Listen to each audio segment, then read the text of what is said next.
completely shallow, hollow feeling in your body. You're like, oh no, what did I just do? Fortunately, it was a friend. All right.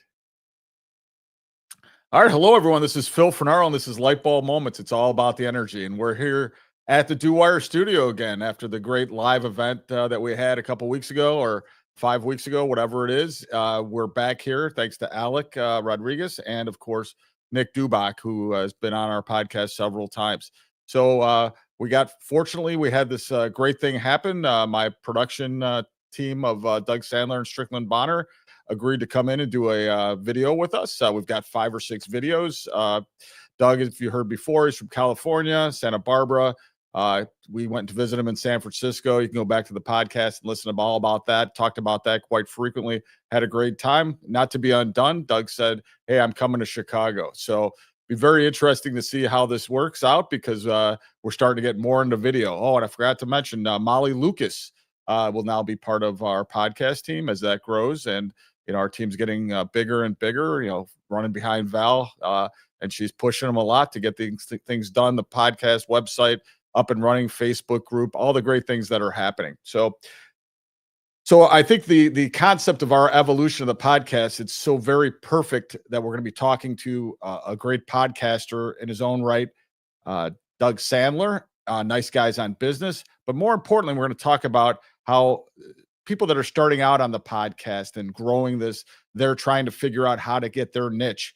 And it's very hard to start these podcasts, but then as you grow and you go to someone like Doug and Turnkey Podcast, they help you learn how to become a great podcaster.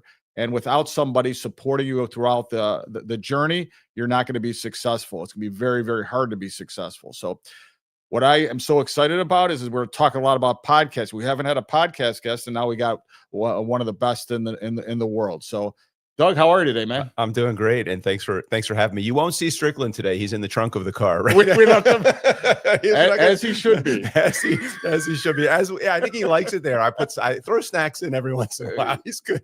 He's good over there. Thanks for having me, Phil. And it's great to see the setup. It's great to obviously meet Val and the team, and it's really good to see you in person again. San Francisco was wonderful. We had a good chance to visit there and do some personal stuff. And now we're actually getting down to some business and podcasting, which is terrific. Well, yeah, that's right. I mean, at some point in time, we have to sort of take this and run with it. And it really helped the two interactions. And we always talk about having the interaction amongst in person rather than over Zoom or over a call. Right. And it's been great. Although I don't know if we showed you the greatest time. Most people take when they come in from Chicago, we take into the city, right? I did the tequila tour so far. That's all. That's all you got. I've been able to do. You said one thing in the intro, and I appreciate the kind words. You said one thing in the intro, which was really interesting. And now with technology, I know one of the things we're going to talk about today is technology and podcasting. It's easier than ever to start a podcast. It's harder than ever to be successful at podcasting.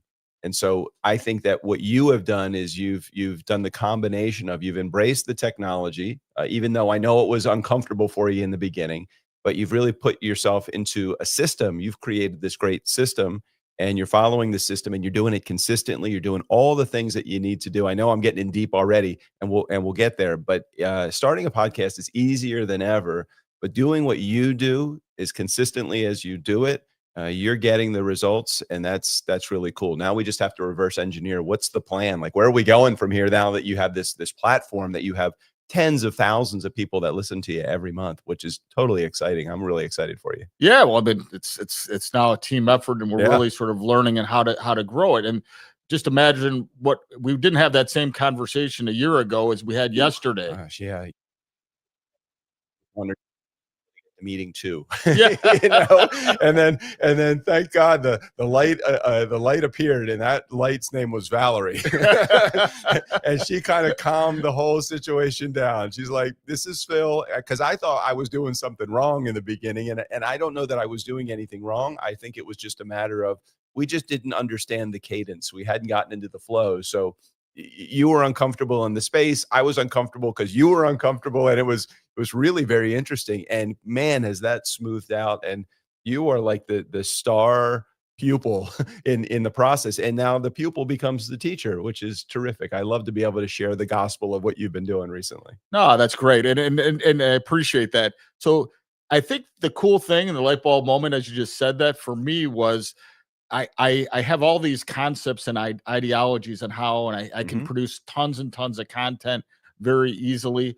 But what you did for me is you simplified it and made it so that we had that next path forward. And Great. my whole life, is finding those type of people.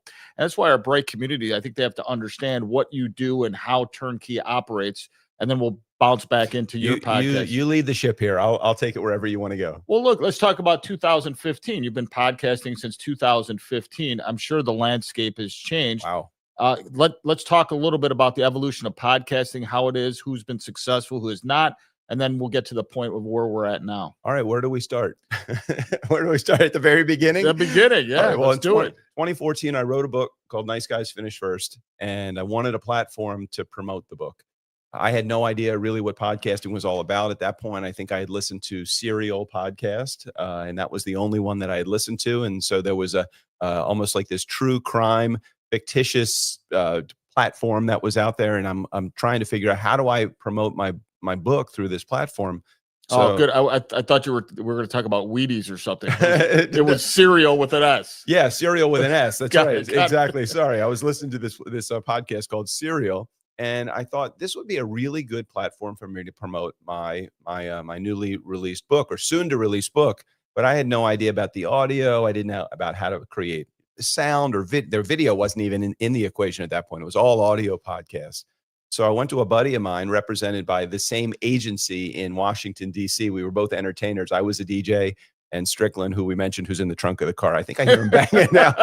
He was a leader of a band, and we had been friends for 20 plus years at that point. And I thought, hey, what better a guy to ask how to put this together than a guy that's an audio engineer?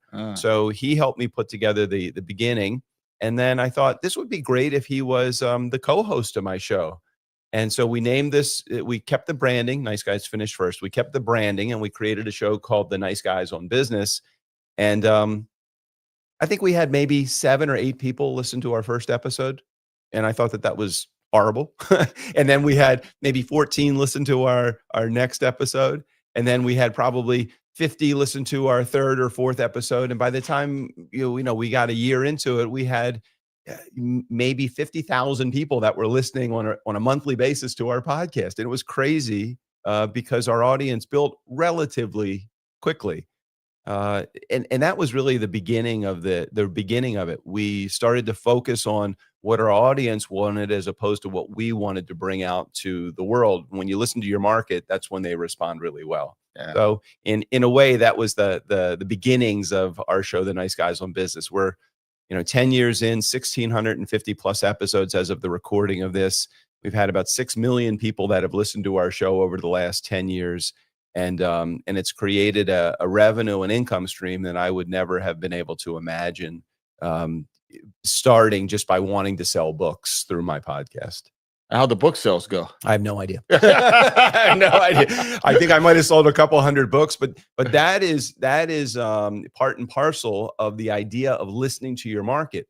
Our audience didn't want the book. What they actually wanted about 2 years into us doing this podcast is they wanted to hear more about how to podcast than how to, become a nice guy and generate more business from great customer service. I took my customer service strategies and I brought them to the podcast. Our audience didn't want to hear it. They wanted to hear more about podcasting. One guy in our audience, his name is Lou Diamond, reached out and said, hey, can you teach me how to do that podcast thing that you're doing? Help me put it together. Help me to do the production. And I said to Lou, I'd be happy to, but I don't even know how to charge. I wouldn't even know how to charge you for it. What do I charge you? What would you pay? What would you be willing to pay? I think is what I said. And he said, I'd pay you $500 a month for 6 months. Just get me on the right track. So I thought, $3,000? That's awesome. I've made no money from this podcast so far, except for selling, maybe 100 books. So Amazon's dollars and cents to me were about $3.42 at that point. Got it. So $3,000 into this, 2 years in, I'm like, okay. So we heard from another person in our audience, and then we heard from another, and then we really started to focus on this podcasting thing. The show has generated, I can't even tell you, millions of dollars of business. If the IRS is listening, it's only been hundreds of dollars, millions of dollars in business for our production company, and it's been just a great ride ever since. Got it. Yeah, and hopefully, yeah, I don't think we have any IRS That's listeners. Okay. That's okay. And if we do, we do file our taxes and we do them on time, so it's all good. We take every deduction though, just so you know. Well, of course, trips to Chicago, you know. That, of course. Yeah, the last night was incredible. We're going to talk about that in a second. Yeah. So, what I want to try to figure out is that when I had JLD on, John Lee Dumas, right. He and that was a shout out to Aaron for getting that one. Right. Aaron Walsh, she reached out and he said yes. We had that 15-minute episode with him. But I asked him that same question: is the market saturated for young podcasters? And I won't tell you what he said. What's your thought? Well, we thought that 10 years ago. When we started our podcast, and JLD was even years before we started, and Pat Flynn, another icon in the world of podcasting. When we started our podcast, people were saying it was too late. And so, as people are starting podcasting now, and COVID was a huge time for people to start their podcast because everybody was locked inside. So people were starting podcasts. They kept thinking, well, is it a saturated market? It's not saturated because you're a unique individual. You have a unique personality. You provide a unique service, and whatever it is that service that you provide, that's going to be the first time, even if it's an identical service to somebody else out there selling the same widget, they're not you. So I always tell everybody, if you have a podcast message that's related to a business that you are having out there in the world, then absolutely get started podcasting. Keep in mind that it is not a zero-sum game. By you having more audience members doesn't mean that I have less audience members. Right. So when you have a podcast that's successful, it's opening up the world's ears and eyes with video to podcast audiences. By me putting myself out there as a podcaster, even if I have a similar message, they're going to want to listen to your show and my show. So that's the benefit. So I don't really think it's ever too late. And I'm not saying that to be self-serving and to say, well, you should start a podcast and me as your production company. Look, AI generate, and I know we're going to talk about technology, but AI has generated so much more ease in getting started podcasting and producing your own episodes that even if you're not using a production company, you really still have an opportunity to do what you do and do it well and do it uniquely through bringing your message out to podcasting. Yeah, and I agree and disagree in certain ways. The first thing I disagree with is Break Community. If you want to start a podcast, this is the source. I'm telling you. I mean, I couldn't do it on my own, and it's because of the procedure, and it's because of the connection, it's because of the guests. Well, I think, and let me just give you a yes and. I think podcasting can be challenging in that it is so easy now to start. There's a low barrier of entry, but there is a high barrier for success because there is a strategy that's involved. Regardless of what your strategy is, if you want to build your influence, so you want to be a thought leader, or you want to build your community or educate a community, or if you just want to simply make money from your podcast, there's specific strategies that are involved in each one of those, let's say, 3 approaches to podcasting. Without the strategy, you're just a ticking time bomb waiting to go off. And there's even a term for it, and that term has been around for decades, but it's pod fade. Most podcasters, 90 some odd % of podcasters that get started stop podcasting before their 12th episode. They're looking at their podcast and they're saying, why am I not been successful yet? And I keep thinking, you're 10 episodes in. What were you expecting? Right. It took us 2 years, over 100 episodes before we made really our first dollar at podcasting. But once we understood how to grasp that dollar from podcasting, because look, I don't think money is a 4-letter word. We were in it for the dollars and cents. We just were too stupid to stop before 2 years. And so we gotta stay in this game because I know there's money in this. We just don't want to stop, 3 feet from gold. So we really did lean into it, understood what the strategy was that we needed to employ to make money from our show. And we've turned on the faucet since, that's almost 8 years ago or more than 8 years ago now. And it's been great. It's been a great revenue source. Got it. And incidentally, JLD said the same thing about podcasting. Okay. Yeah, it's almost identical phraseology. Well, it's important to understand, when is the best time to plant a tree? Probably 20 years ago. Yeah. When's the second best time? Do it now. Yeah. You do it now. Just let it grow, and it will grow. So tell me, when you talk to people, and I know we talked about the podcast that originally I think you thought I was crazy a little bit when you said, "What's your goal?" And I said, I don't have I one. don't have a goal. Sometimes that's good and that's bad. It's good that you don't have a goal because you have no unrealistic expectation of where your podcast is heading. It's bad in that if you're not disciplined, you're going to lose sight of why you're doing this because you don't have a why. So for us, we just wanted to do it to promote the book. And then we said, well, this is good, but it could be better if we start to focus on, all right, how do we make money from this? And what business opportunities, what services do we want to provide? What are the deliverables? And you're right now in that really great spot in that you have tens of thousands of people that are listening to your podcast every month. And so now you have a reason why you need to stay in the game. Now we just figure out what deliverable, what service offering do you have that you could share. It doesn't mean that you have to charge for it. It could just be, I want to build a list. I want to build a list of 10,000 names so that at some point I can do something with them. It could be, I want to educate them. I want to teach them about investing. I want to teach them about nonprofits. I want to teach them about whatever it is that you want to share with your community. Until you turn them from anonymous to known, we really don't have a lot of control over the environment. So we encourage people that get started with podcasting, as soon as you're able to create a call to action so that you could convert those anonymous members of your audience to known members so that you can now do something with them. Yeah, and it's that data that you don't think about, and you're Right. forming it, and here's the difference. I keep on going back to this: the difference of having somebody and doing it on your own. It's that sounding board and the evolution of what my questions were, and I sort of alluded to that yesterday. Right. We're sitting down. I have this like long list of questions, and I didn't prepare for the meeting.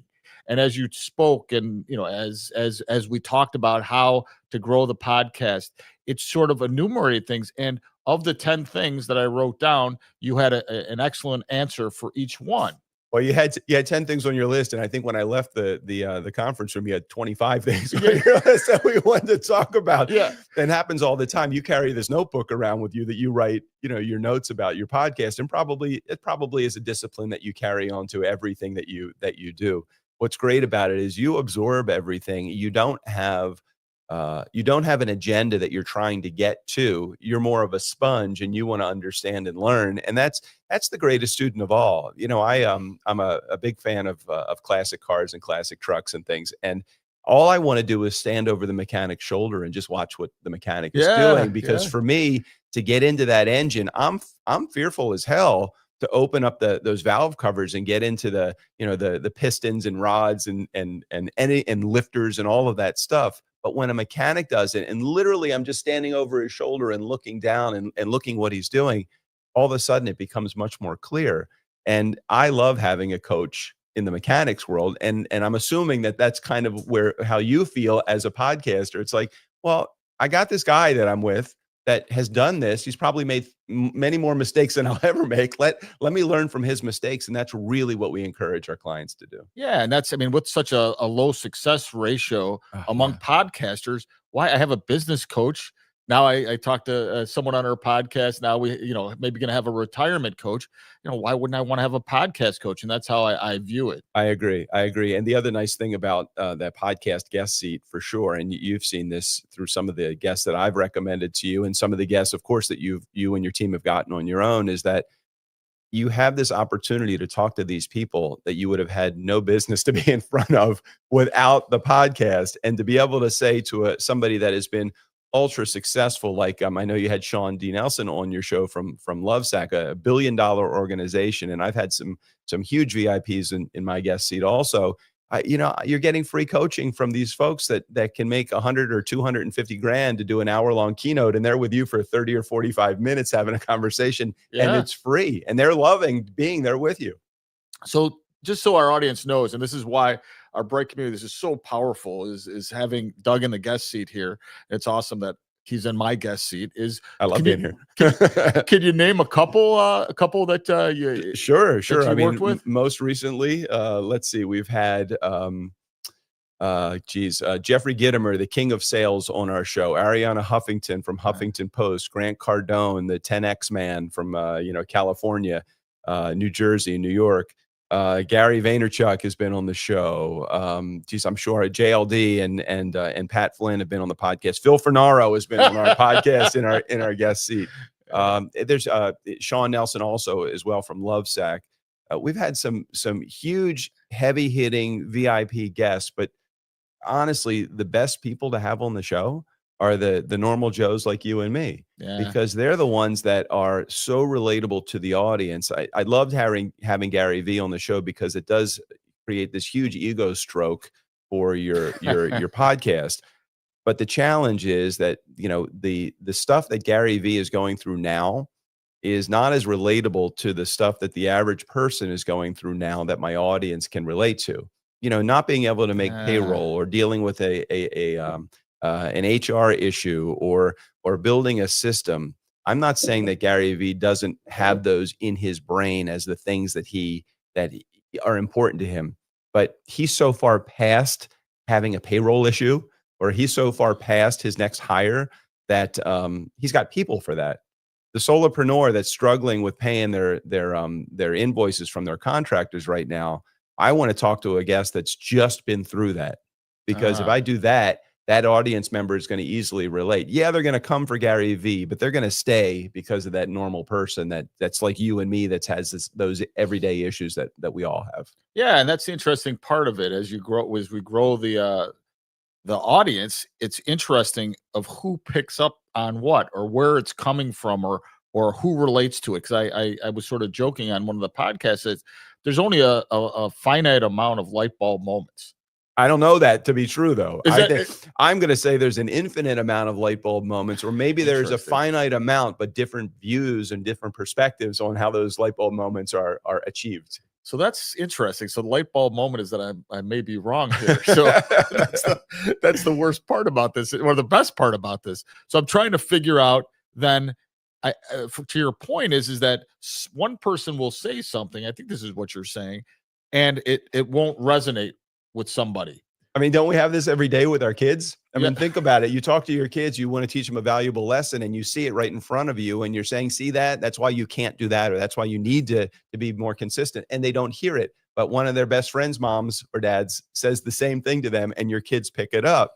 And all of a sudden you're like, well, you can't say this to your kid because your kid won't hear it. It's like, I've been telling you that for the last 5 years, and your kid is like, I've never heard you say that in my life. And the parent of their friend says it one time, and all of a sudden it becomes the gospel. And that's so great. Do we care where the lessons are learned, or do we just want the lessons to be learned? That's right.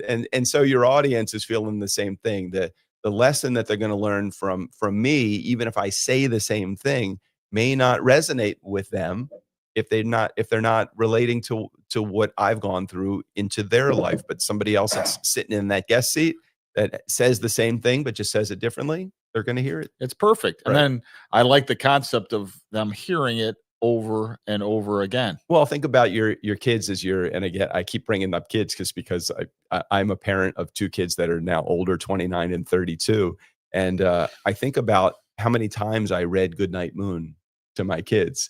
And the next night you have this ton of, 30, 40, 50 books in front that you could read to them. And you say to them, which one do you want to hear? I want to hear Goodnight Moon again, Dad. I'm like, they want to hear it over again. They need to hear it again over and over. They relate to the characters. So it is very nice to be able to finally get through to an audience member that's been struggling with a problem. And you're not even realizing that you're doing it as the host of the show. All you're doing is just leading them to the teacher. The audience member has to hear it. And so you'll have that a guest sitting in the guest seat sharing pretty much the same story of the problems that they had that the previous guest had, but then they'll have that aha moment, that light bulb moment in their life that is completely relatable to them because that guest shares a different version of the story. Yeah, no, it's great. So we have this book list that's going on our podcast, so people can come and see who said what. Val, we're gonna have to add Goodnight Moon. add it, and then Valerie will send a message to the author letting them know, hey, we mentioned you on light bulb moment on the show. Hilarious. So I'll take a little break here. Alec, how are we doing, my friend? All right. Yeah, I always check with Alec because you never know when we're not talking, and you could be less kind to me, Alec, for sure.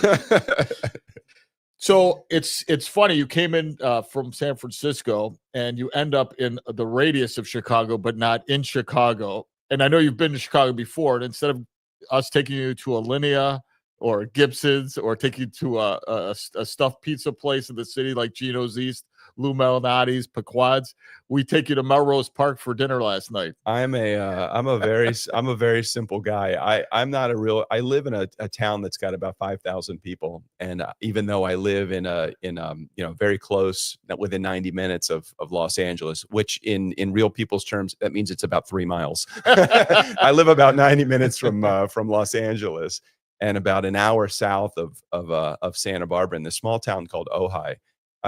I don't need a big city. I love just quaint little towns. Like LaGrange is great. Where we had dinner last night in this small little town with a lot of Latin influence. Yeah, I came to the town about an hour early because I was looking at the map and seeing the main street, and I just started walking into all the little shops. I love to go into the Mexican markets and sample their foods and just look at the spices on the shelf. I mean, that to me is better than looking at skyscrapers in a city. Not taking anything away from the grandeur that Chicago has to offer, but I feel like I fit better into a small town than I do into a big city. Yeah, no, it was a good, and that's a great place. If our bright community hasn't been to Taverna and Melrose, great restaurant, just a great restaurant. And your first experience with Melrose peppers, how'd you like them? That was great. They and it was stuffed with some sausage or something like that. It was great. The bartender made a wonderful old fashioned. We had a great bottle of wine last night. I got to meet a number of people that I've seen before on your podcast and heard on your podcast. So it was really nice to meet your friends. I consider them my friends now. So I have to get their numbers from you, from you, so I can stay in contact with them. But well, that was our Wise Guy Roundtable group. I love it. I think right here in this studio. How did you get all of those people? Oh no, we moved it over there. That's right. You were over there. That's right. Okay. Yeah. So the Wise Guy Roundtable, that was supposed to be the debriefing, and how apropos. It's the third time I've said that this week. Is that you were there because you were one of the people that called in, and you're our production company and all the other stuff. Look, I really gravitate. You want to stay hot, get around the heat. That's truly how I feel about podcasting as well. You may feel like this is an information train that is leading from me to you. Like, you ask questions and I answer them as a strategist and coach in the world of podcasting. But I look at it, yes, that is something that we do. You ask questions, I answer the questions, I tell you the experiences that I've had. You learn from the experiences and you're able to capitalize on them. However, there is a lot of my motivation that comes from your inspiration. So when you're successful, I feel like, okay, let me look and see what Phil and Valerie and the team here in Chicago are doing. And let me see how I can duplicate that for other clients, not just other clients, but for our show as well. I'm always looking at what new ways can I put together my program so that we have more listeners and more viewers that are listening and seeing our show as well. So I really do feel fortunate to be in the situation where okay, I'm being hired to do a job, but I feel like I love what's going on here because you've been ultra successful at it. I want to learn what you're doing. It's just talking to people. I know but it's further than that. You talk to people, but you have such a passion for what you do, and it's easy. It comes across. Like, if somebody sits down in my guest seat, I would challenge them to say something like, Doug doesn't have a good time with this. Well, you just listen to an episode of my show and it's easy to tell. I love this. 1,650 times I've done these episodes. I remember I wrote a blog for Huffington Post for 3 years. So it was 150 weeks. And every week on a Sunday night, when my blog came out on Monday morning, it was a grueling couple of hours to try to put those pieces, even just 400, 500, 600 words on a piece of paper. I was dreading those Monday mornings because Sunday night was coming, and I'm like, oh my gosh, I don't know what I'm even going to write about. That's You right. just put a microphone in front of my face and say, go. I'm ready to go. And I feel like even 10 years into this, I have so much more to say and talk about, with the world. Yeah, and it's that alignment concept, because I had the same issue. I go, I have all this stuff in I my head. know. How do I get it out? Well, most of the time in the very beginning, it's easy to find the content because you have all of this, you're verbally constipated. You haven't had an outlet for these words, and the podcast hadn't been created yet. So you start to think about, what am I going to talk about? And it's easy because you haven't said it. So all of a sudden, it's easy. Now you have an outlet. Yeah. About a year into it, when you're like, okay, well, what am I going to talk about next? That year has not happened to me yet. I have not yet run out of things I want to talk about. Yeah. See, that's what's shocking. You think that you would at some point. But you get some great guests that are sitting in front of you and you have these great conversations, and then they lead to other ideas. Yeah. And then what's really cool about it is, I talk about, the guest to gold strategy, and the guest to gold strategy for me as a podcast coach. And this is just one of many strategies in podcasting, but it's okay. Where am I able to capitalize on this relationship with my guest? And I'm not just talking about one way. Where are we able to capitalize, you and me as guest and host?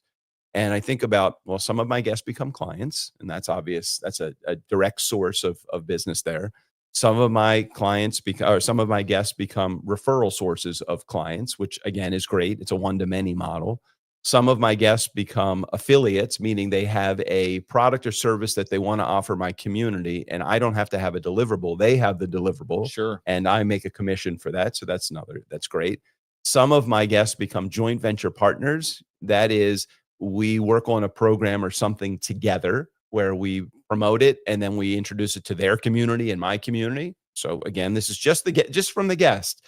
And then that final category is that category that I love almost the most out of all of them. And I don't really know where we're going to go from here, but man, I don't want this conversation to end. So we just have a follow-up meeting just to discuss, hey, well, what's the next step for us? Let's figure out how we can do something together outside of podcasting. So commercial real estate investing has come up as a result of that.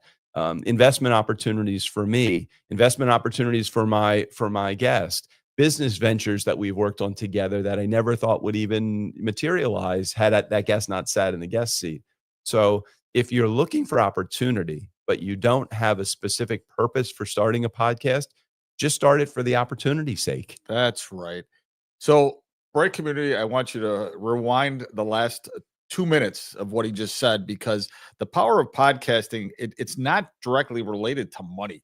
And I think, Right. I think if I would have started this podcast thinking that my goal was to make money, I think this would have been a disaster, because that would have been my sole focus. Right. But all of the things, it doesn't matter what it is. It could be any goal that you have related to why you want to do the podcast, and you listed 5 or 6 that are probably more that are so powerful. So this is why. I mean, this is when people say they want to do it on their own, it doesn't connect in my head.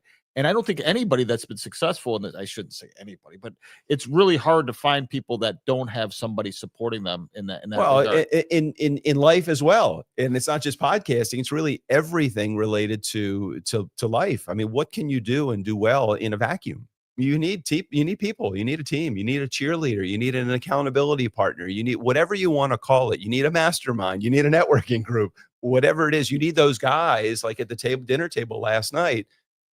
Think about your life void that group that was at the table last night, plus the few that weren't able to make it. Yep.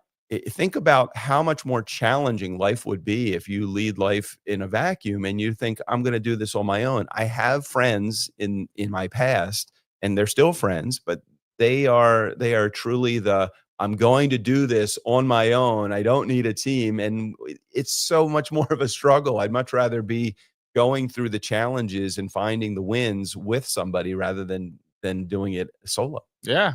So I gotta pause for a second here. This is so this is your first experience at DuWire Studio. How do you like it? This is very cool. Not only is this building cool, but the studio itself. I've always set up my own microphone at my. I had somebody put a microphone in front of me. I had I had coffee that was delivered to me. I got tables. There's a carpet here. There's a big screen television set behind us. Are we going to do something with that at some point? Yeah, of course. you gotta put your logo up on that screen. Yeah, usually we do. We did it last couple of times, but we're going to change that model a little bit. But yeah, it's going to be good. Yeah, we usually put DuWire up there and LBM. So what was really cool is that when we approached the door of this studio, you had your own key. Yeah.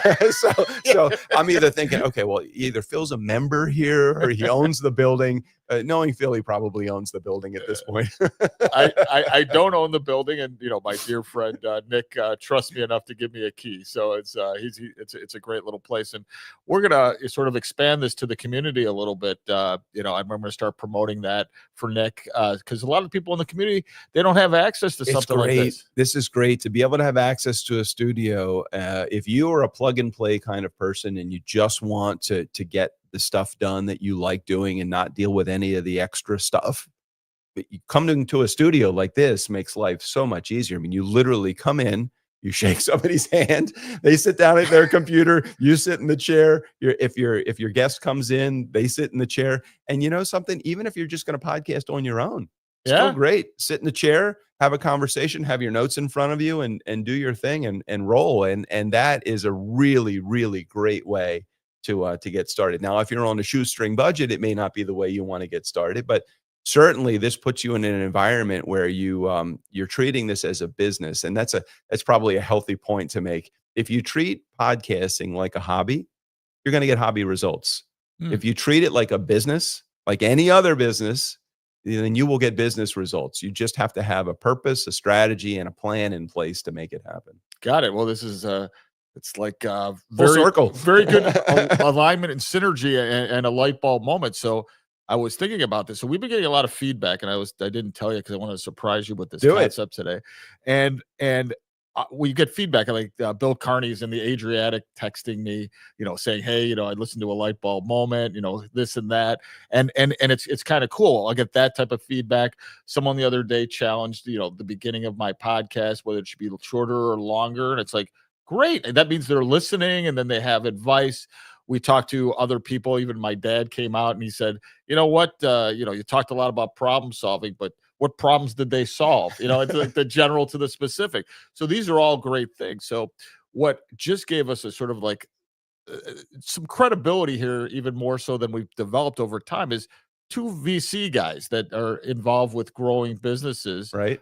Two separate ones at two different times said, this is very interesting to me. We want to learn more about the platform. Nice. So the concept is not my intent, but it's exciting. You know why it's exciting? It's exciting because you have the head start to all of this.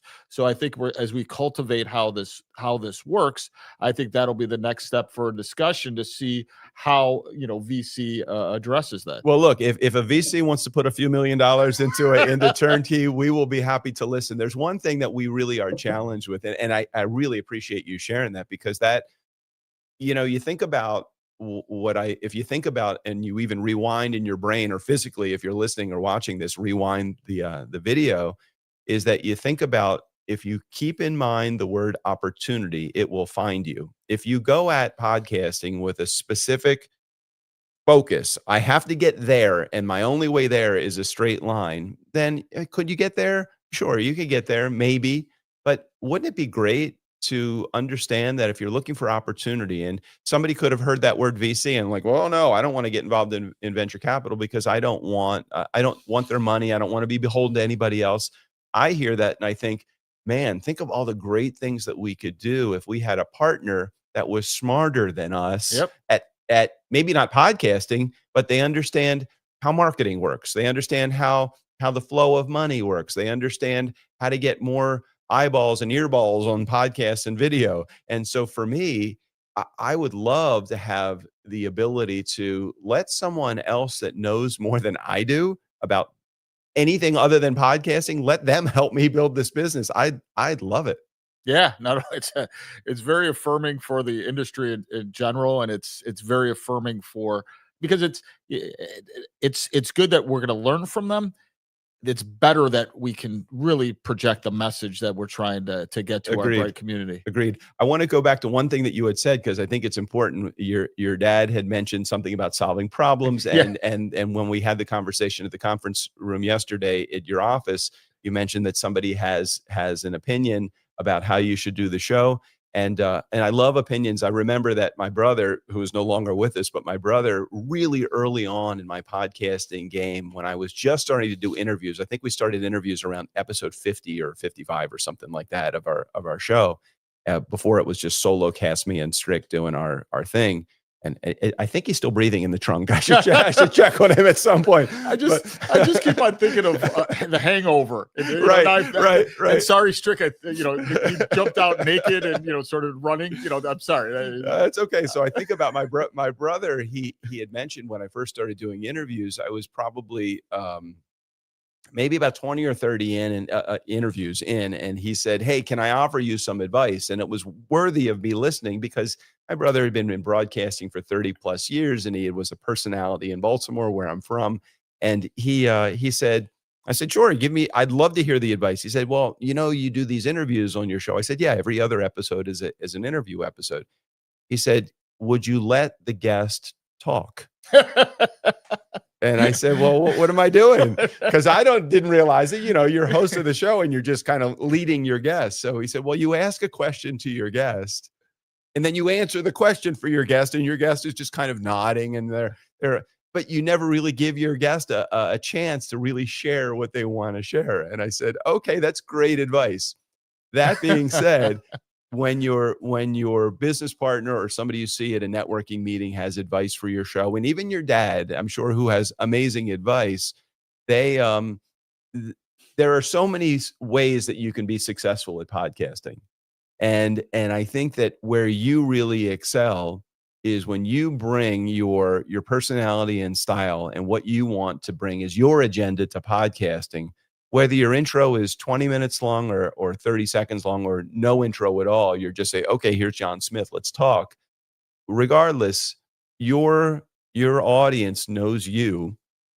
They come because they fall in love with you, and they're going to stay with your show. You just keep doing what you do. Got it. Just keep doing it. And if you feel like it doesn't fit right for you because you're forcing a short intro or you're forcing a long intro, then, when somebody gets started podcasting, many times they will ask a question. I think you asked this question in the beginning. You said, "Well, how long should my episodes be?"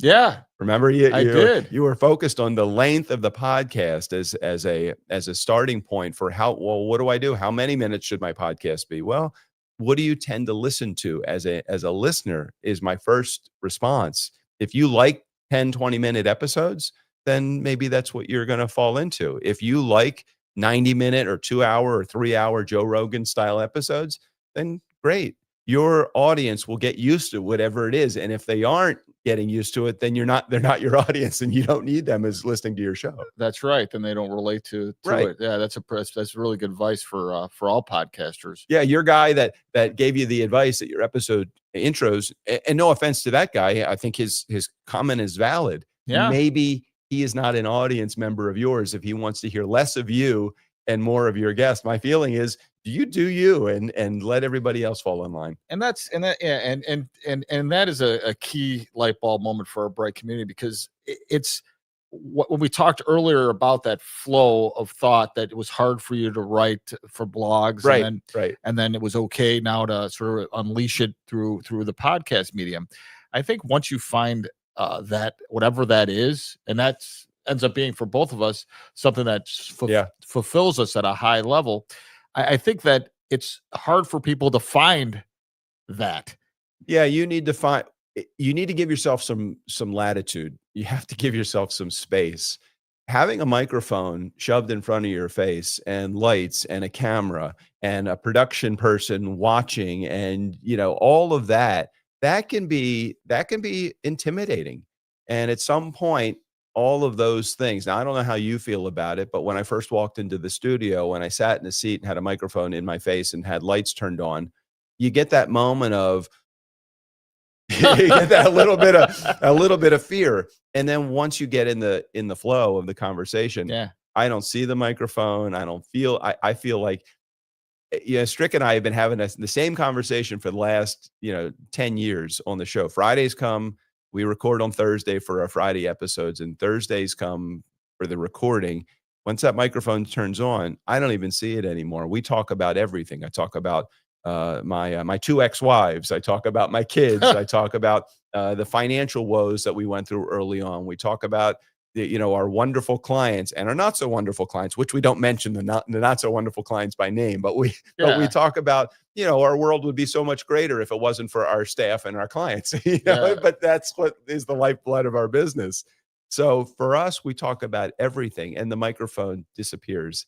That's so much what I love about podcasting is it's just a continuing conversation that with a different person sitting across the table from you, and it is fulfilling for me. Yeah, learning, fulfilling, etc. So now I'm looking at the microphone now. Now you're a little self-conscious. Thanks a lot, man. Let me ask you. Can I ask you a question though? Of course. If I were to ask you what's the best thing that you have gotten out of podcasting, would you be able to come up with an answer that would feel comfortable for you?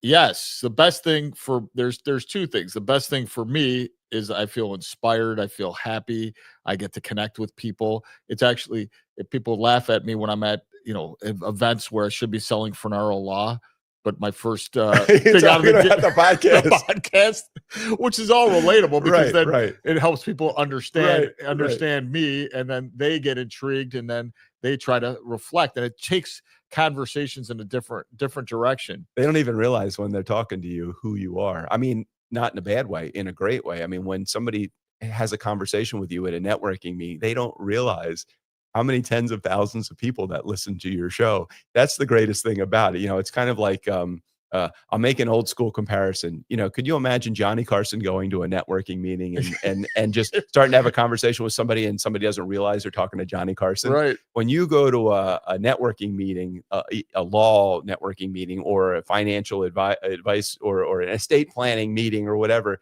somebody's having a conversation with you, they have no idea, because our world of podcasting, it's so in the background. Nobody realizes, unless they're listening to your show, they have no idea who you actually are. And I love that.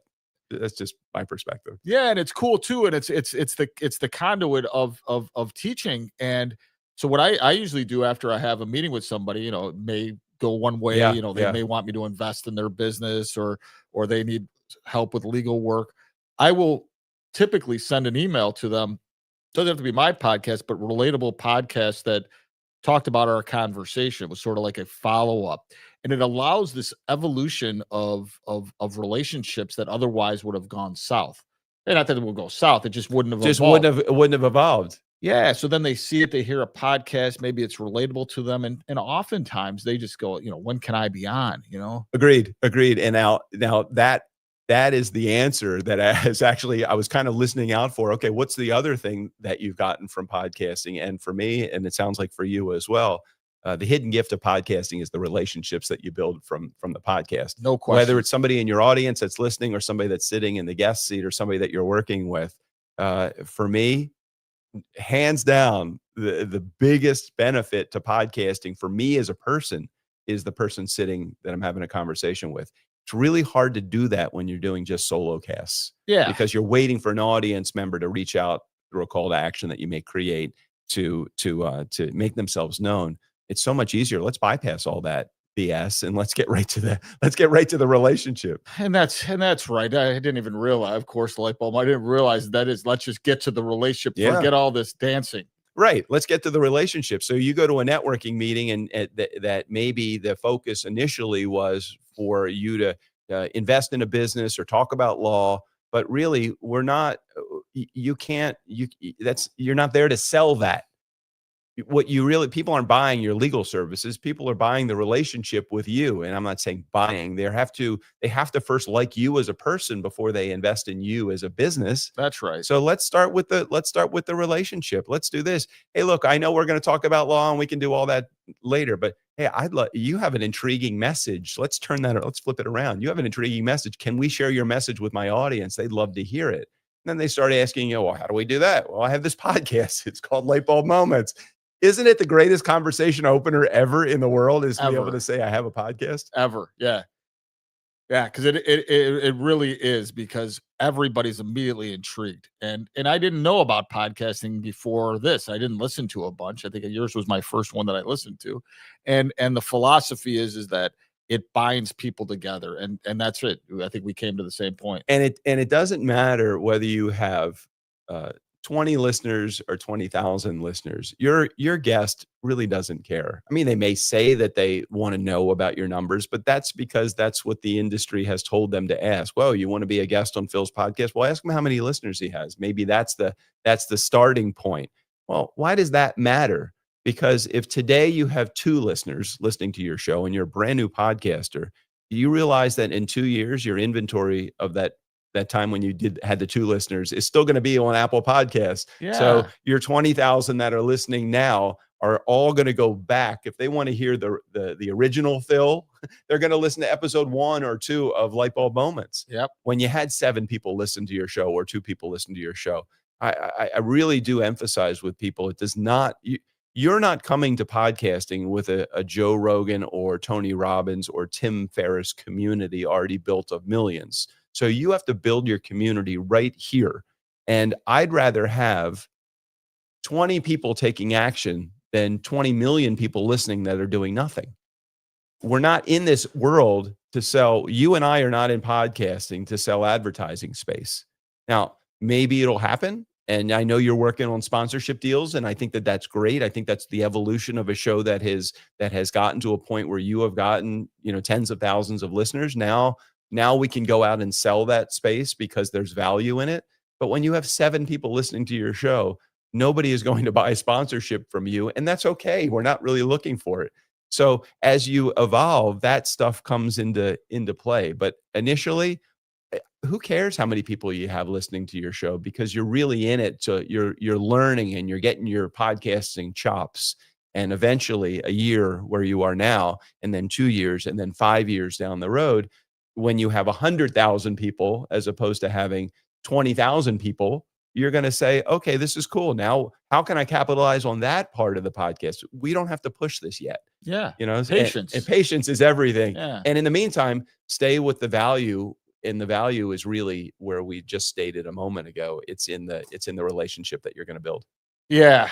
So that's funny. Well, I want to get to the patience, because that's a real important feature. I look at the advertisement the other way. So now, in terms of why I want advertisement, it's because the people that I care about, that listen, support me throughout this, they can benefit as a result of it. They totally can. Now, don't you feel like now you have a value that you can provide back to them? That's right. And there's got to be some energetic exchange. That exchange is their buy-in. Their money creates that advertising that you can share on your show that will now benefit their business as much, and it benefits your audience too, because now you have a significant audience.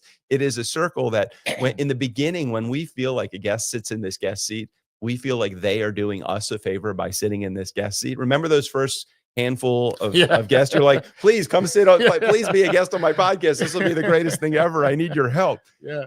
You own a media company. I shared this with you yesterday. You own a media company. The benefit of owning the media company is that you're in charge. You are the one providing benefit to your guest, even when you only have a few people listening to your show, because again, that inventory stays on Apple Podcasts, so that in a year from now, when you have 20 or 25,000 or 100,000 people listening to your show, they're still going to go back and listen to your episodes. It's the same thing. Like, well, what day should my episode air? Can I air it on a Saturday? Do I have to air it on a Tuesday? Well, what does it matter? If podcasting is on demand, people will listen when they want to listen. I don't have to listen on a Saturday, even if the episode comes out on Saturday. If it's a live episode and never to be heard again, yeah, maybe that matters. But it's on demand. You can listen anytime you want. Yeah, it's shocking. I always assumed as a podcaster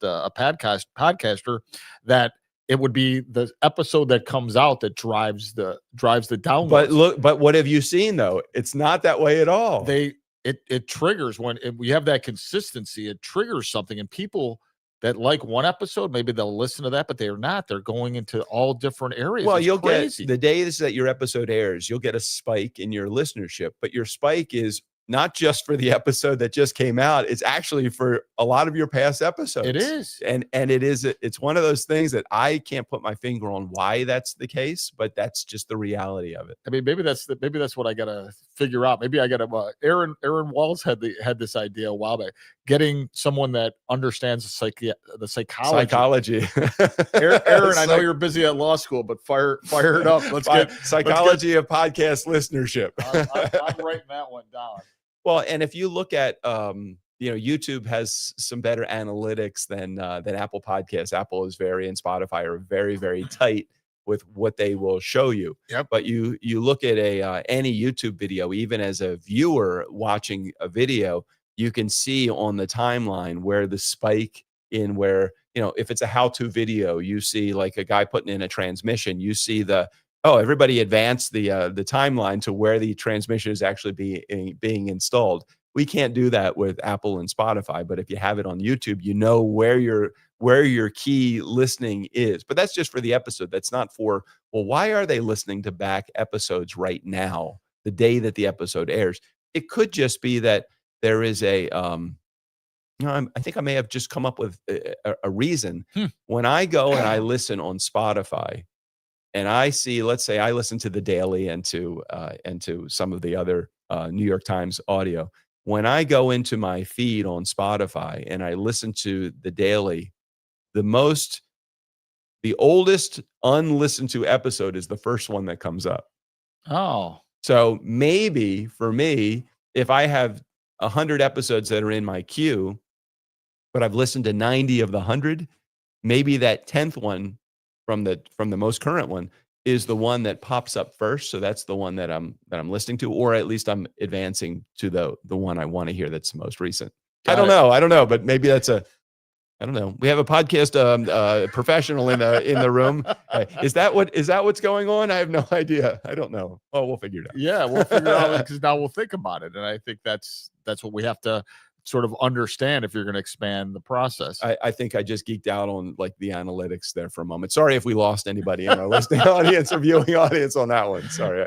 No, but it's true. I mean, they're targeting you. They got targeted ads that come to you all the time. That there's got to be some sort of a algorithm that sort of develops this. But we'll figure that out. That's all that technology stuff and AI, man. Oh man, I know one of the things on your agenda was how does technology fit into this game and how much easier does it make podcasting? And oh my gosh, is podcasting so much more? The barrier of entry, the barrier of creating episodes and doing stuff with the collateral that you get from promoting the episodes, it has become so super easy nowadays. So let's switch to that because now there is an evolution of podcasting. I'd be anxious to hear what you think podcasting will look like in 2-3 years from now. Will it change? Will it be something else? Or is AI? I mean, I heard there was a podcast with 2 AI people talking, and it was the likeness of one of them. And right. I go, what the heck is going on here? I mean, what do you think's gonna happen? It's kind of like you don't like the weather in Florida. Just wait a minute. Yeah, we have that Chicago one too. Yeah. Right, same way in Chicago. It's different in Ojai, California. It's always the 10.5 months.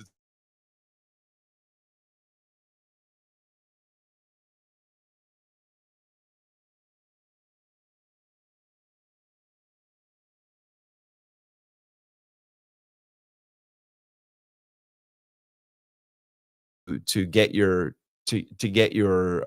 content on, but it does come down to still understanding why you're starting a podcast to begin with, and how do we get you there? Just because it's easy doesn't mean that it's good. It can be easier to do stuff with your short form video content. I mean, how huge is that right now? 2 years ago, that was a non-starter. It was too difficult. You needed a video editor, and then you needed software, and it didn't communicate with the video, with the I don't even know the platforms that are out there, but short form video content is huge right now. Audio content, it's still the name of the game when it comes to podcasting, but YouTube and long form video content is big as well.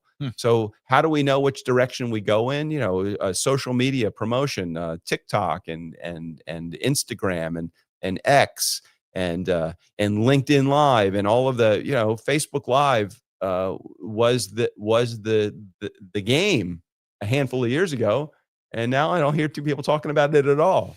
Yeah, and I wonder what the shift is. And you see, Google, changing how they Right, deal with things and right, having immediately now no one even looks at the 10, right, the right, sponsored ads. right. They're looking at what the AI What has. AI says, exactly. And then going into OpenAI or ChatGPT or Grok or whatever, I find myself going there for the same type of thing. I do the same thing as well. It has become a game of I have a guest that's about to sit in the guest seat, and it used to be that I spent an hour. I went to their website, I did a little research, I went to LinkedIn, I looked up their book on Amazon if they had a book.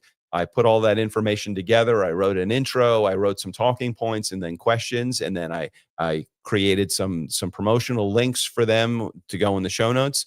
Now I go to ChatGPT 5 minutes before the interview. I load in their URL for their website and maybe even their LinkedIn. And I say, give me a humorous intro for this guest that's going to come on the Nice Guys on Business. And, the nice thing about it is because I've been doing that now for the last year, ChatGPT knows my language. Yeah. And so it writes a perfect intro for me that I might doctor a little bit from there, but it's taken an hour long prep session for me. And it's created literally in 5 minutes before the guest sits in the guest seat, I could just show up and do that. And there have been times where I've done that. But it still doesn't handle the conversation. No. I still have to, so I want to intro the guest, but then I want to have a real conversation. So I might have a starting talking point.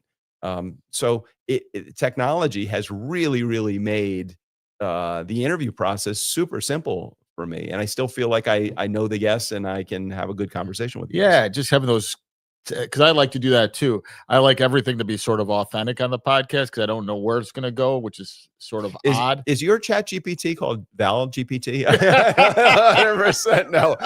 I feel like it may be. Yeah, no, I'm wondering what our Chat GPT looks like because Val's always on it for sure. That's hilarious. So before we go on, how did you like your beef sandwich? Oh my gosh, it was so great. I don't remember the name of the place. Buona Beef. Buona Beef. So I came to Chicago. I was a fan of The Bear. Yeah. I watched the show, and I'm like, what is this beef that they're talking about here in Chicago?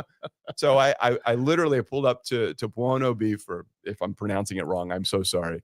I pulled up to the restaurant, which had a drive-through. So that was the first sign that probably this isn't necessarily the place, but it is a faster place, and it's cool. And I said to the guy that said, welcome to Buona Beef, how can I help you? And I said, I've never been here. I've been to Chicago once, and I thought it was deep dish pizza was the thing. So what do I need to know about Buona Beef? And you just take care of my order. Yes. So he said, well, do you want? And then he started to, I said, I don't want to know what I'm getting. You just tell me I want the beef. Yeah. And so he just gave me something with sweet peppers, and onions and beef on a roll. And it was the au jus, and it was all the good stuff. Because do you want fries? And I'm like, no, I don't want the fries. I just want the beef. Just give me that. And it was outstanding. So it was really good. So that's funny. Yeah. So we've got some of the best beef places around. Portillo's has always been good, although that's becoming private equity. They got private equity bought it up, so it's getting a little odd. But tell me about I want to know more about this private equity thing. Tell me more about this. I don't really know how. I mean, I know in San Francisco we started talking about finance and thing, and a lot of what you said landed, but there was some of what you said that I'm like, I don't even know what that is. So there was the credit thing, there was the private equity thing.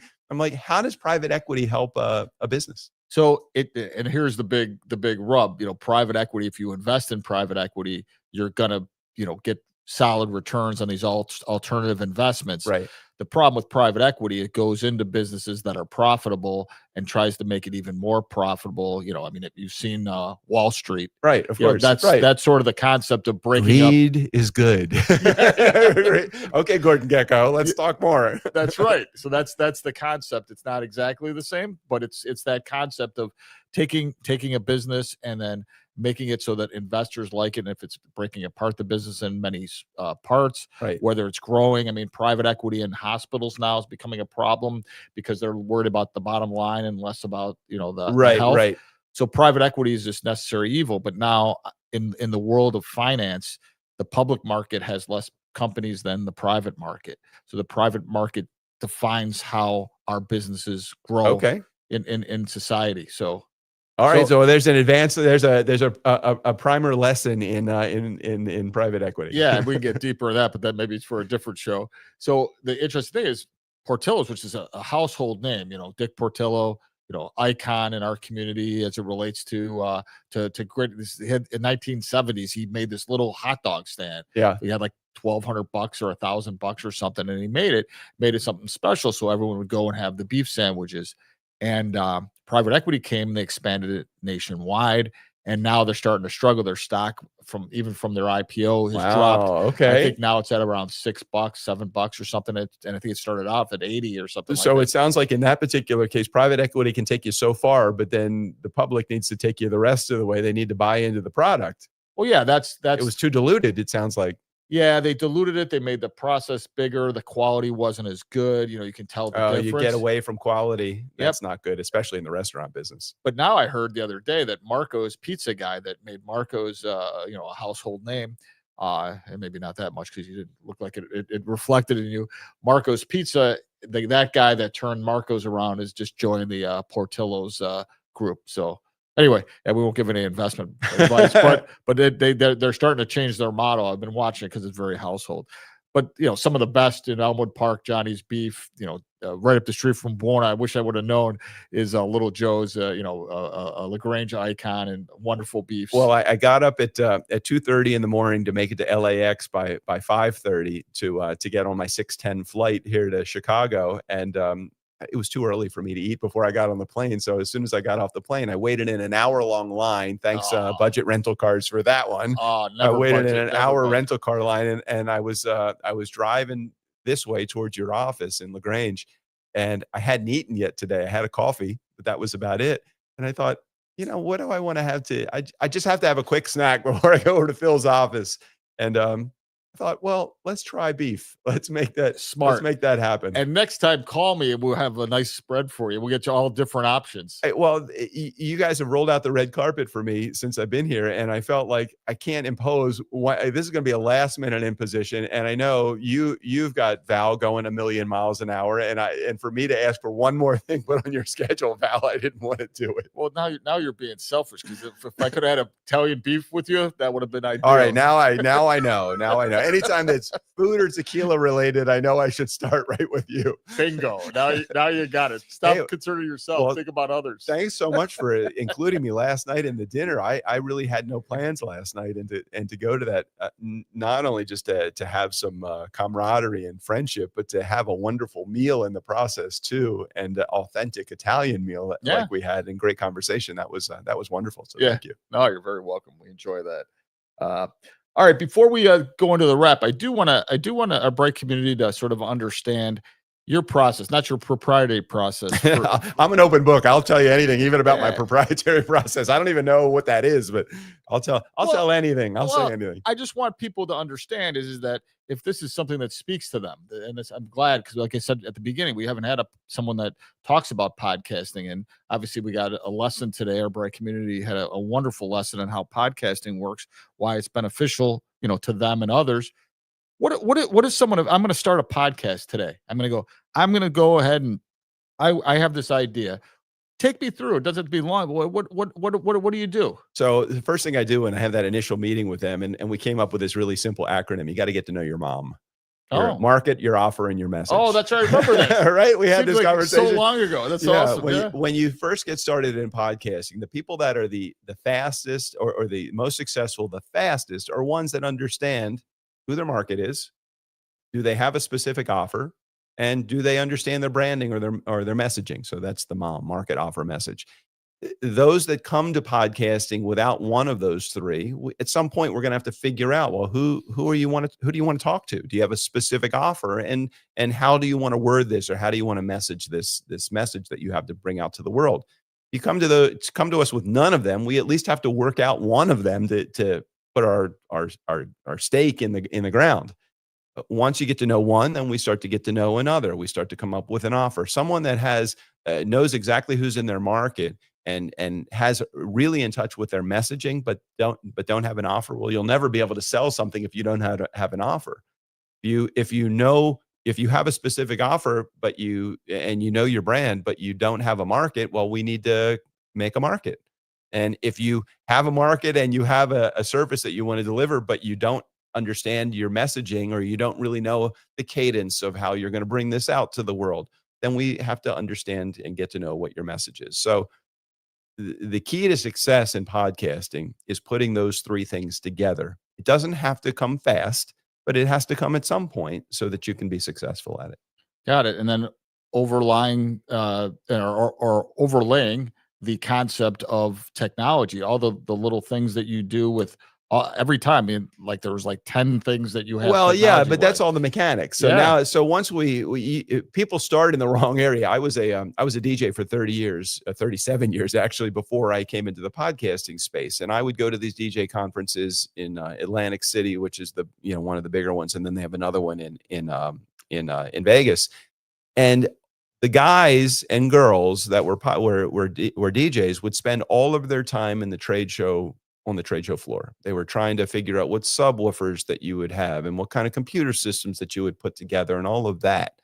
They wouldn't spend any time focused on how do I get customers? And then how do I talk to my customers? When somebody would say to me as a DJ, not a customer, but somebody else that was a DJ would say to me, well, how many songs are in your database? I have a database of, 60,000 songs. And I would say, well, let's see, I got 4 hours of an event. I have about 3 minutes a song. So let's say in the 4 hours of the event, I'm playing maybe 2.5 hours of dance music, because you got a meal and you have all the other stuff that's going on. So 2.5 hours of dance music, I could play 20 songs an hour. So let's just say I need 60 songs. Yeah. I said, I don't know how many songs are in my database, but I know I have 60, and I know I'll get people on the dance floor from those 60. Yeah. So for me, it was all about knowing the right things, knowing how to deal with my customers on the phone, how to communicate with them effectively, how to find my customers, because I'm not focused on subwoofers and database and computers. Given you must have a database that's got enough songs to make a fickle crowd happy, and you have to have sound so that it's quality when it comes out of your speakers, and you have to have the right speakers. But that's not where I want to start. Yeah. In podcasting, you could focus on what microphone am I going to get, and what preamp do I need, and do I need what kind of lighting do I have to have, and how many gigahertz, and how fast does my internet connection need to be, and what recording software am I using, and what editing software am I using? All of that stuff is important at some point. But to get started, let's talk about the things that are really important. Why are you even getting into podcasting to begin with, other than, well, I think it would be cool to have a podcast? Well, at some point, that's going to wear thin because you have no results. And so we need to focus at some point on, okay, let's get to know your market, your offer, and your message. And then we can get to, what kind of microphone do I need to have? Do I want a plug and play microphone as opposed to an XLR microphone? Do I need a, recording software that is the level 10, or do I need recording software like Zoom so that I can just get a message out to the world? I don't want to complicate it too much for people when they get started. So we really do try to make it pretty simple. Tell me your market. Let's talk about your offer, and let's understand what your messaging is going to be all about. And then let's work through Zoom preferences, and let's work through recording software, and let's work through microphones and all of that other stuff. I know that was a long answer to a fairly simple question, but that's kind of where it is. No, and it's valuable to our Bright community, because it's even if they're not a podcaster, they still got that great ability to keep it tight at the beginning, figure out what you're doing. Well, think about and move forward. How many people have said to me through the years, I've always wanted to start a podcast. And what held you back? Oh, God, so much technology, or I don't have time in my schedule, or, I don't really know what I would talk about, or I don't really think I have the personality to put together, an entertaining episode or interview. Like, okay, well, we can work all that stuff out. let's work on why would you even want to start a podcast to begin with? Because we got to get you past episode 12. Pod fade is a real thing. Got it. All right. And the other day you told me I had to get up once you get to 100, that was that was the key. I go, wait, when does this stop? You're talking about your reviews or your episodes? Episodes. Okay, yeah. so reviews are getting there. Yeah, so you want to get as quickly as possible. You get those 100 episodes under your belt so that you can have some of those bruises and battle wounds that you need to have in order to be able to claim some level of success. And then once you start to understand the importance of ratings and reviews for Apple Podcasts and Spotify, you understand that your audience will grow organically when you're a little bit more caught up in the Apple Podcast algorithm. We want to get more organic eyes on your podcast. Once you lay off the dollars that people spend oftentimes in advertising their podcast through LinkedIn and Facebook and all of that, once you lay off the ad spend to try to promote people to come to your podcast, those listeners, they don't stay with you because you bought those listeners basically. Yeah. So it's much better to have an organic growth than a paid growth, because organic growth is ultimately what you're looking for as a podcaster. That's beautiful. Yeah. And that patience of it we talked about earlier, just keep it nice and tight. When it's going to happen, it's going to happen, and just give it your all and then see what happens. 100%. And you're doing all of the right things. I love the example that you're laying out. Thank you, my friend. All right. Anything else we could add to our Bright community? No, this is great. I love that you named your community. We have the same. We have our nice guy community. We call our hardcore fans our Funkin' fans. So if you at some point have that core community that you hear from on a regular basis, and I think yesterday we were talking about trying to get some voicemails and messages coming into your we'll figure out that part, but it's going to be great. Yeah, I'm excited. I'm really sort of excited about all the things we talked about, because now my mind is exploding. Tons of success to you, Phil, and your entire team here in LaGrange. And I know that you're going to continue this podcasting journey and be ultra successful. And I'm just happy to be along for it. I'm holding on to this train that's moving fast. As a matter of fact, there's a train. Yeah. Right. Yeah. It helped me to get here on time. Yeah. That was great to hear the train go by. Yeah. No, it's funny. Yeah, we always have it coming in. We're trying to fit it into the show when it's really loud. The whistle. So here's my biggest challenge of all. I want to ask you, Val refuses to come on the podcast. Do you have any words of wisdom? One day. One day. Well, you just got to, first of all, you got to, my dad, who was a legendary sales trainer, he used to talk about the bird cage. And the bird cage is, if you ever want a bird, you just put up a bird cage in your house, and that bird cage will represent that you want a bird. And eventually somebody's going to put that bird in the bird cage for you. Got it. If you just attach a microphone to Val's desk, don't have anything connected to it yet, but just attach the microphone. I'm looking at Val. She's like, yeah, she's giving us thumbs down. Bad idea. But if you want her to be on the show, got to put a microphone on her desk. Eventually it'll move closer and closer to her, or it'll become like a pencil cup. Yeah, perfect. Yeah. But the problem is that I have to figure out how to order the microphone. Yeah, there you go. Well, because she'd have to order it for you. I'm useless now in that regard. So, all right. So anything else? I mean, how do people connect with you, and for Nice Guys and for Turnkey, of course? Well, if you go to Apple Podcasts, the Nice Guys on Business is the name of our show. If you like our show, you'll like us, because you basically see us on the show or hear us on the show. If anybody out there in your audience at all has any interest in just discovering what podcasting can do for them, best place to go is just turnkeypodcast.com/toolkit. And you'll get a few different things, including 5 ways to make money podcasting and some other tools that they'll be able to get. Cool. We'll put it in the show notes, of course. A Turnkey will help me with that. I think I get an email from this episode, Val, that says you were mentioned in no, I won't because I'm on it. So I won't get one on this one. Valerie does a great job with that. Oh, that was the best thing we ever did, I think.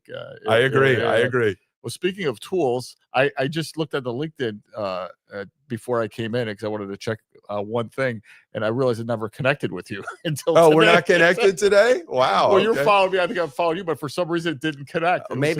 Sometimes when I go to LinkedIn, it doesn't let me make a connection. It only says, would you like to follow? And I always think that the person that's asking to be followed as opposed to connected with is a little too popular for me. So, so maybe that's what it is. Well, I just learned it. There's a 3 dot, not just about a month and a half ago. There's 3 dots to the right of the follow, and if you go down, you can connect. I see. I've learned something new today. I don't follow, I can connect just by going to the 3 dots. Yeah. Okay. Yeah. All right. Good. Because oftentimes you get that if you follow somebody you don't know, you get like an immediate message saying, "Hey, you want to buy my product." See, that's the 60-year-old learning from the youth of today.